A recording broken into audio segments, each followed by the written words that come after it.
Hey everyone, welcome back. I'm Jake. And I'm Anna. Welcome back to English Without Borders, everyone. This is the place where you can relax, listen, and improve your English all at the same time. No pressure here, no tests, no grades, just two friends talking like we always do. Exactly. So however you're listening today, on a walk, cooking dinner, driving somewhere, Doing laundry. doing laundry, sure. Just relax and let's chat. So, Anna, how are you doing today? Honestly, pretty good. A little tired though.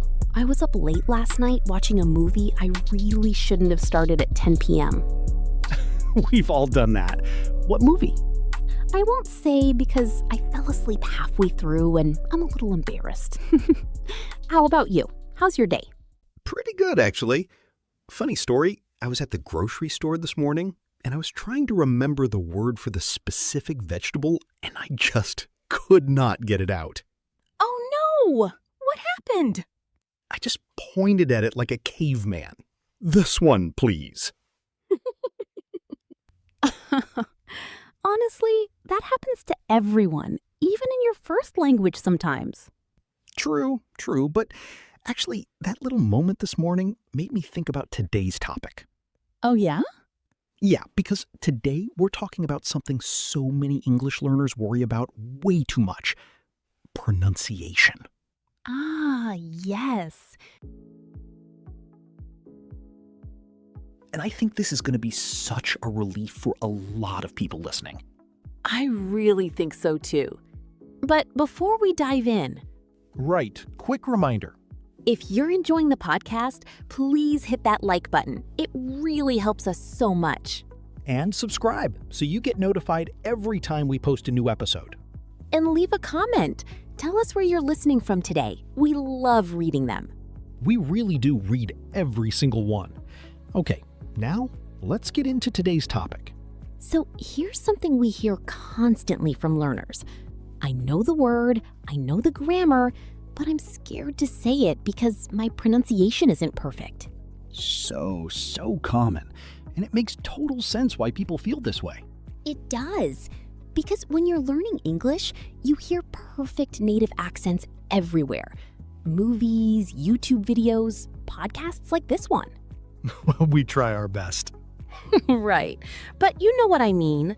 Learners compare their pronunciation to native speakers, and they feel like they're failing before they even start. And this creates a really unhelpful habit. People stay quiet, they avoid certain words, they avoid speaking altogether just because they're scared their pronunciation isn't perfect. Right. And here's the problem with that. If you never say the word out loud, you never improve. So the fear actually keeps you stuck. Exactly. It's kind of like never getting in the pool because you're scared your swimming isn't perfect yet. But you'll never learn to swim if you don't get in the water. Exactly. So today, we want to talk about why perfect pronunciation isn't actually the goal, why it holds learners back, and what you should focus on instead. This is going to be such a helpful episode. Let's start with some real-life examples, because I think this will help everyone relate right away. Sure. Imagine you're at a coffee shop and you want to order a croissant. Oh, that word is tricky for a lot of people. So tricky. And imagine someone stands there, nervous, practicing the word quietly in their head. Croissant, croissant. Worried they'll say it wrong. And meanwhile, the line behind them is getting longer. Exactly. And here's the thing. Even if they say it a little differently than a native French or English speaker would, the person at the counter will still understand what they want. 100%. Because context helps so much. You're standing in a coffee shop, pointing at a pastry. Nobody is confused about what you're asking for. Exactly. Let's do another example. Imagine you're traveling and you want to ask for directions to the train station. Another common one. If you say, "Where is train station?" even without perfect grammar or perfect pronunciation, people will still understand and help you. Totally. Perfect pronunciation is not the same as being understood. That's such an important difference. Let's do one more for the workplace. Imagine you're on a video call at work and you need to say a word you're not confident about. Oh, video calls are stressful enough already. Right? But even if that one word doesn't sound perfect, your coworkers will still understand because the whole sentence, the context, everything around that word helps carry the meaning. This is exactly why we want to shift the focus today, away from perfect pronunciation and towards something much more useful. Yes, but before we get into the main ideas, let's share some personal stories because I think this will really help people connect with today's topic. I love this part. Okay, you go first. All right, so years ago, I remember avoiding a specific word for weeks. The word was vegetable. Wait, really? Vegetable? I know, such a simple word. But for some reason, my mouth just couldn't get the rhythm right. I kept saying it wrong, like veg-eatable. Too many sounds. That happens so much with that word, actually. So instead of practicing it, I just avoided it. If I needed to talk about vegetables, I would say healthy food instead. That's such a clever way to avoid it, actually. It worked for a while. But then one day, a friend asked me directly, "Do you like vegetables?" And I panicked and just said, "Yes, I like healthy food." And she looked at me so confused. Oh, no. She said, "Why didn't you just say vegetables?" And I had to be honest and admit, I'm scared I say it wrong. What did she say? She laughed kindly and said, "Jake, I understood you the whole time, even when you said it differently. Just say the word." And that really stuck with me. That's such a good lesson. People understand way more than we think they do. Exactly. So from that day, I made a decision to just say words, even the tricky ones, even if they weren't perfect. I love that story. Okay, my turn. Mine is a little different, but related. Let's hear it. So I used to be so scared of the word comfortable. Have you ever noticed how many syllables that word seems to have? Oh, yeah, that's a classic tricky one. People think it's comfortable, 4 syllables. But really, it's often said more like comfortable, 3 syllables, kind of squished together. Right, and that surprises a lot of learners. It really does. So I used to slow down so much on that word, trying to say every single syllable perfectly and clearly. Comfortable. And honestly, it sounded really unnatural. Interesting. So trying too hard to be perfect actually made it sound less natural. Exactly. One day, a friend gently told me, "You don't need to say every syllable so clearly. Just relax and say it quickly like we do." And when I tried that, it actually felt easier and sounded more natural. That's such a great point because sometimes trying to be perfect actually makes things harder, not easier. Exactly. And that experience really changed how I think about pronunciation. It's not about saying every sound perfectly. It's about communication and natural rhythm. I love both of these stories because they show two different sides of the same problem. My story was about avoiding words completely, and yours was about overtrying, and both created stress. Exactly. So let's talk about what to do instead. This is really the heart of today's episode. Yes, let's get into it. So the first big idea today is this: focus on being understood, not on being perfect. Say more about that. So instead of asking yourself, did I pronounce that word exactly like a native speaker? Ask yourself, did the other person understand me? That's such a helpful shift. It really is. Because here's the truth. Even native speakers pronounce words differently depending on where they're from. So true. Someone from London says things differently than someone from Texas or Australia or Ireland. Exactly. And nobody says those people are wrong. They just have different accents. Right. So if native speakers themselves sound different from each other, why should learners feel pressure to sound exactly like one specific version of English? Exactly. There's no single correct way to sound. There are just different, understandable ways to speak. I love this idea so much. Let's give a real-life example of this in action. Sure. Imagine you're ordering food and you say water a little differently than how a native speaker says it. Very common word to struggle with, actually. Right. Some people say water clearly. Some people say water. It changes a lot. But if you say the word and the waiter brings you water, guess what? You succeeded. Exactly. Communication happened. That's the actual goal. Not a perfect accent, just successful communication. I love that so much. Okay, let's talk about our second big idea. This one is about focusing on stress and rhythm instead of individual sounds. Ooh, tell me more. So in English, every word has a stressed syllable, meaning one part of the word is said a little louder or stronger. And getting that stress right often matters more than pronouncing every single letter perfectly. Can you give an example? Sure, let's use the word comfortable again, since we already talked about it. The stress is on the first part, comfortable. If you say that stress correctly, people will understand you, even if the rest isn't perfect. That's such a helpful trick. Focusing energy on the stress, not every tiny sound. Exactly. Here's another example. The word photograph versus photography. The stress moves. Photograph, but photography. Oh, that's such a good example because that trips up a lot of learners. It really does. But here's the good news. You don't need to memorize every single stress pattern perfectly right away. Just start noticing it when you listen to English, in shows, podcasts, conversations. That's such practical advice. Just pay attention little by little. Exactly. And it becomes natural over time, just from listening. Okay, let's talk about our third big idea. This one is really important. Practice out loud, regularly, even alone.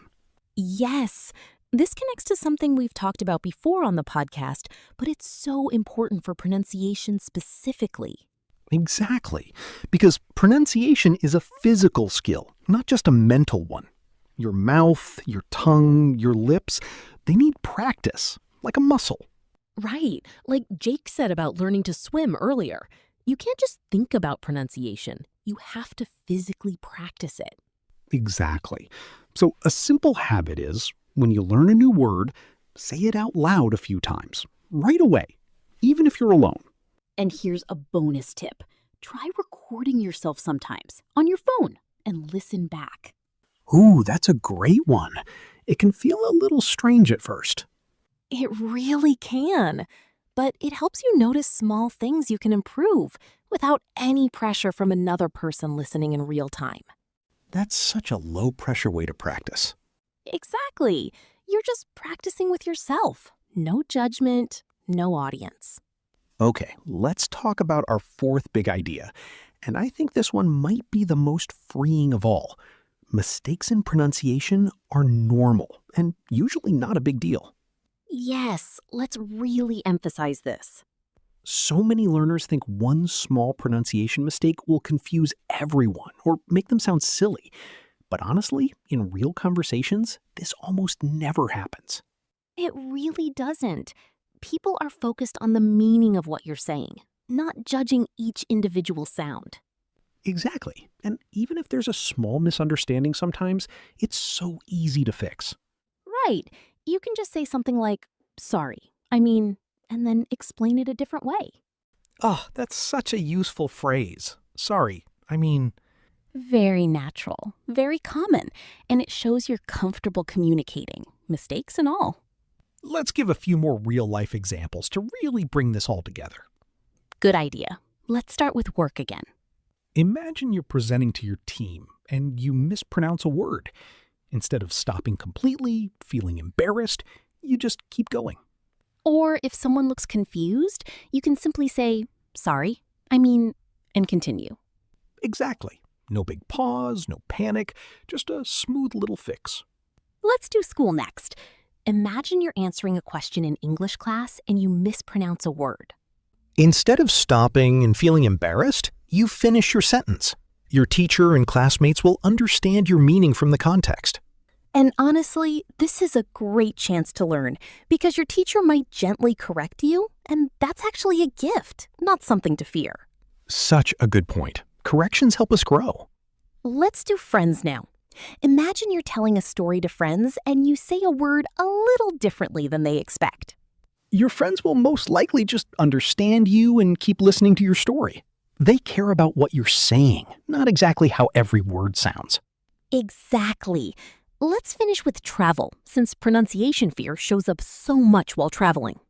Imagine you're asking someone for directions, and you say a street name a little differently.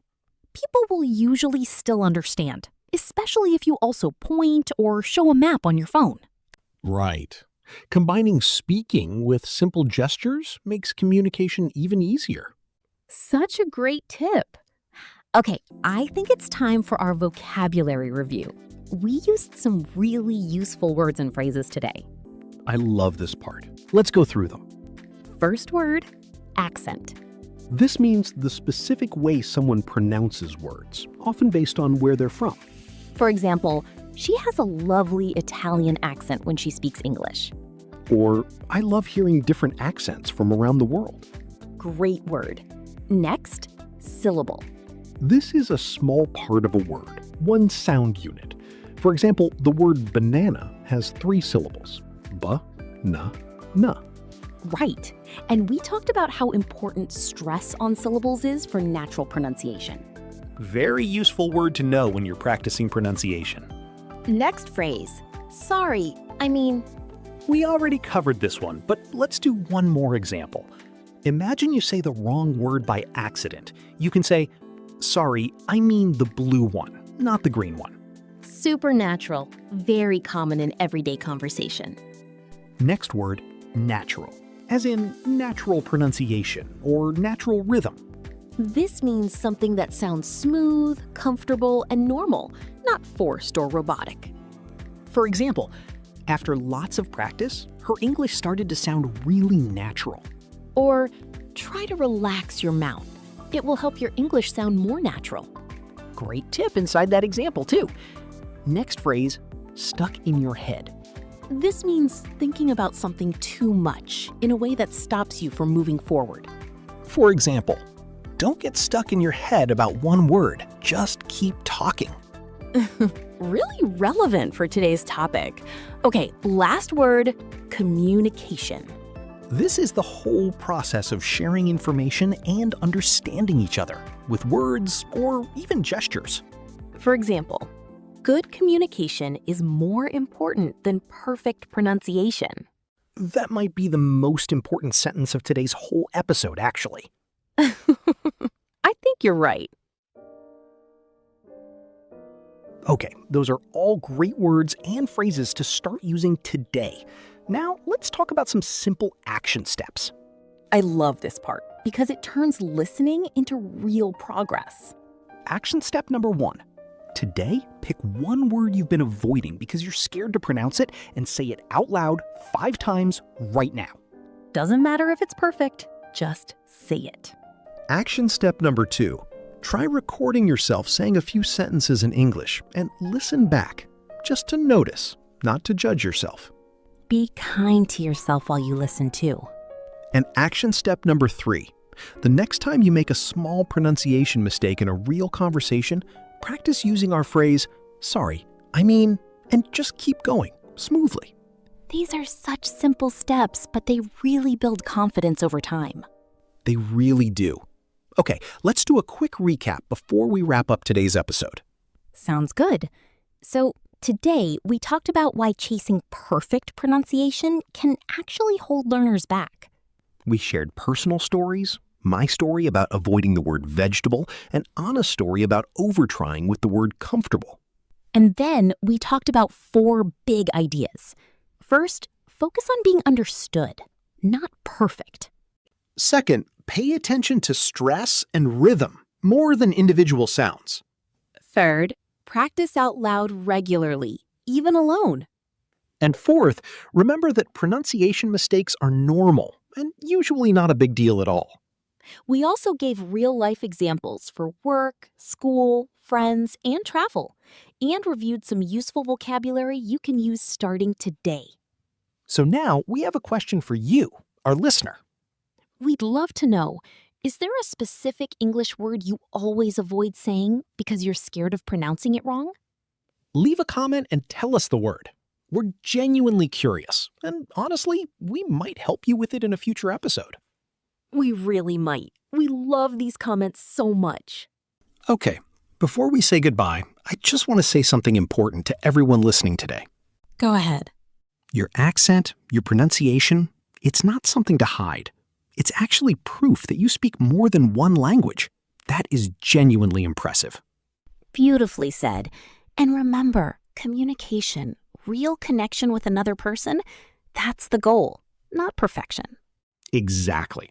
So the next time you're scared to say a word, just remember today's episode and say it anyway. You'll be understood way more often than you think. Thank you so much for spending this time with us today.